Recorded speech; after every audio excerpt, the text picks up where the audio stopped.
എല്ലാം അയ്യപ്പൻ നോക്കിക്കൊള്ളുമെന്ന് തിരുവിതാംകൂർ മുൻ Devaswom board president A Padmakumar. Kadakampally സുരേന്ദ്രനാണോ ദൈവതുല്യൻ എന്ന ചോദ്യത്തിന് ശവന്തീനികളല്ലെന്നും മറുപടി. കൊല്ലം വിജിലൻസ് കോടതിയിൽ ഹാജരാക്കി മടങ്ങുമ്പോഴായിരുന്നു പത്മകുമാറിന്റെ പ്രതികരണം. കേസിൽ പത്മകുമാറിന്റെ റിമാൻഡ് കാലാവധി 14 ദിവസം കൂടി നീട്ടി.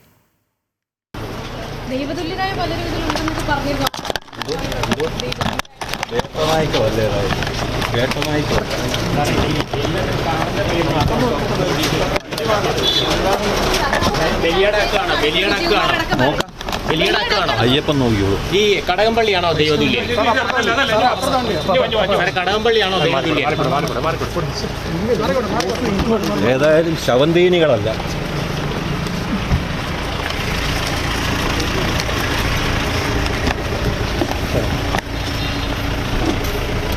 Yeah.